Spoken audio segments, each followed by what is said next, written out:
दोस्तों शादियां तो आपने बहुत ही देखी होंगी। हिंदुस्तान में तो शादियां ऐसे मानो जैसे कि त्योहार हर महीने हर दिन होते रहती है। लेकिन क्या आप लोग जानते हैं कि शादी में हर किसी के अलग अलग रिवाज होते हैं। हिंदुस्तानी रिवाज तो हम सभी लोग जानते हैं, लेकिन अगर मैं बात करूं देश और विदेश की तो ना जाने कितने तरीके के दसियों रिवाज होते हैं। देखने में शादी दूर से बहुत ही सिंपल लगती है, लेकिन हकीकत में बहुत ही गुड़गोबर होती है।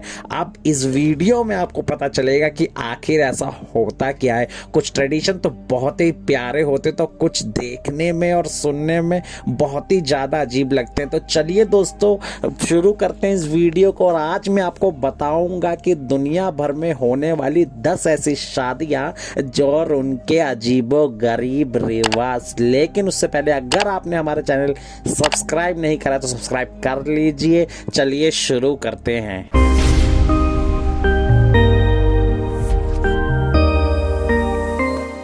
दोस्तों सबसे पहला हम बताएंगे चिली के बारे में। चिली एक देश है जहां पर नाचना गाना कूदना फिरना बहुत ही आम बात है, लेकिन इसके अलावा सुहागरात वहां पर बहुत ही जरूरी ट्रेडिशन माना जाता है। इसके लिए लोग उन्हें ब्लेसिंग्स भी देते हैं, और वो किस तरीके से देते हैं ये जान के आप हैरान रह जाएंगे। दरअसल होता क्या है, जिस दिन दुल्हन की शादी होती है उस दिन दुल्हन की सारी सहेलियां उसको इर्द गिर्द चारों तरफ घेर लेती है और उसका घाघरा, जी हाँ दोस्तों, घाघरा या जो भी क्राउन उन्होंने पहना होता है उसको उठाकर उसको ब्लेसिंग देती है कि उसकी सेक्स लाइफ बहुत ही सुखमय हो। इसी के साथ अब हम दोस्तों बताते हैं आपको दूसरा ट्रेडिशन जो है कतार। जी हाँ दोस्तों, कतार में जब बेटियों की शादी होती है तो उस समय बाप उन्हें सोने की सैंडल पहनाता है। कतार के लोगों का ऐसा मानना है कि अगर लड़की को सोने की सैंडल के साथ विदा करा जाए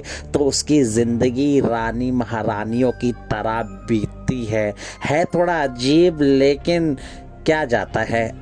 ये जानते हैं अगला ट्रेडिशन।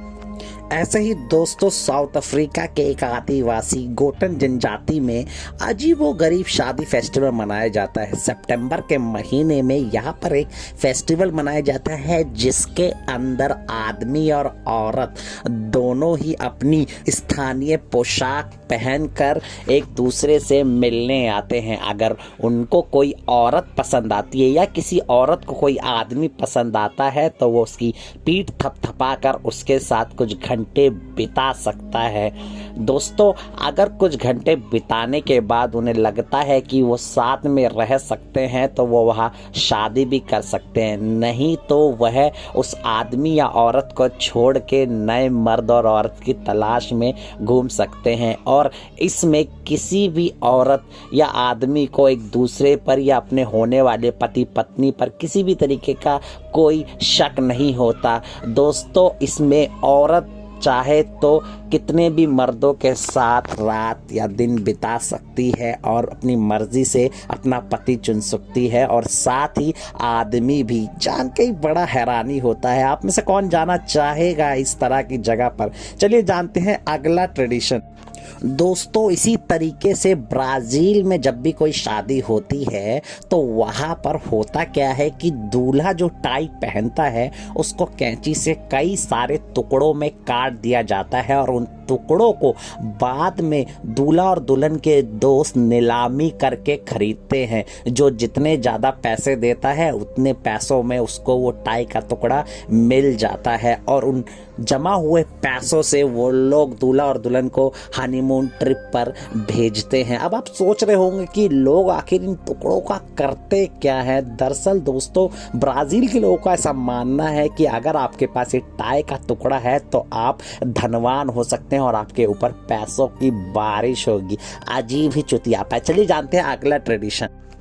ऐसे ही दोस्तों बल्गेरिया में जब भी शादी होती है तो लोग दुल्हन के कॉस्ट्यूम पर उसके दोस्तों का, खास दोस्तों का नाम लिख देते हैं। उनका ऐसा मानना है कि जिनका नाम उस ड्रेस पर लिखा होगा उनकी शादी जल्दी हो जाएगी। यहाँ की डेनमार्क में भी सेम कस्टम फॉलो किया जाता है, लेकिन वहाँ पर सैंडल पर दोस्तों का नाम लिख दिया जाता है और शादी खत्म होने के बाद देखा जाता है जिनका नाम मिट जाता है उन्हें माना जाता है कि शायद इन्हें दूल्हा नहीं मिलेगा, वो अनलकी रहेगी। और जिनका नाम नहीं मिटता है उनकी शादी जल्दी हो जाती है। ऐसा मैं नहीं बल्कि डेनमार्क के लोग कहते हैं।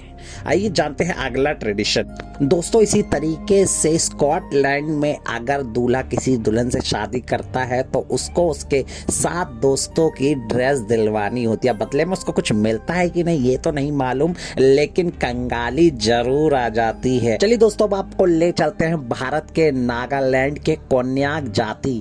कोन्याक जाति के लोगों का ऐसा मानना है कि अगर किसी लड़की की शादी नहीं होती है तो वो लोग किसी मुर्गी का गला उस लड़की से घुटवाते हैं। जी हाँ दोस्तों, लड़की को मुर्गी का गला दबा के उसे मारना होता है। उसके बाद वो घर के पास वाले तालाब में उस मुर्गी को फेंकना होता है।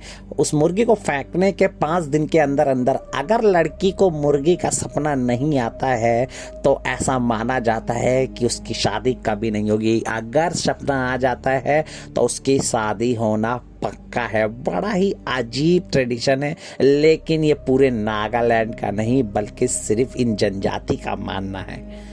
अब इसी के साथ आपको ले चलते हैं सीधा फ्रांस में। दोस्तों आप सभी लोग जानते हैं कि फ्रांस जो है वो बहुत ही ज़्यादा मॉडल देश है, इसीलिए यहाँ पर जब शादी होती है तो शादी वाली रात दूल्हा दुल्हन को बाथरूम में बंद कर दिया जाता है और उन्हें दे दी जाती है विस्की की बोतल और थोड़ा चखना। और सुबह तक अगर वह ये विस्की की बोतल पूरी ख़त्म कर देते हैं तो ये माना जाता है कि मेंटली उनका जो शादीशुदा रिलेशनशिप है बहुत ही ज़्यादा कामयाब रहेगा। हाय राम, किस तरीके की घिनायत है ये। इसी तरीके के फ्रांस के पड़ोसी देश बेल्जियम में एक रिवाज निभाया जाता है। जब रात को दूल्हा दुल्हन सो रहे होते हैं या शादी के बाद रात के 3 बजे उनके घर वाले उनको जगा देते हैं। उनके घर वालों का ऐसा मानना होता है कि अगर दूल्हा दुल्हन अपनी फर्स्ट नाइट पर ही सो गए तो पूरी जिंदगी आलस में बीतेगी और दूल्हा दुल्हन का डिवोर्स हो जाएगा। लेकिन सोचने वाली बात है कि रात के 3 बजे तक वैसे भी सोता कौन है। आइए जानते हैं अगला ट्रेडिशन। दोस्तों ऐसे ही साउथ अमेरिका में जब दूल्हा दुल्हन की शादी होती है तो एक समुदाय में इस रिवाज को निभाया जाता है। रिवाज कुछ ऐसा है कि शादी होने के बाद दूल्हा दुल्हन दोनों को एक साथ झाड़ू पर कूदना होता है। उनके पूर्वजों का ऐसा मानना है कि झाड़ू के इस पार कूदने से उनके पूर्वजों को ये संदेश जाता है कि उन्होंने एक नई जिंदगी शुरू कर ली है और अब वो विवाहित है। अजीब सा ट्रेडिशन है लेकिन है बड़ा मज़ेदार। झाड़ू में जरूर वाईफाई होगा। आइए दोस्तों अब जानते हैं आखिरी ट्रेडिशन जो कि बहुत ही ज़्यादा खतरनाक लगेगा आपको।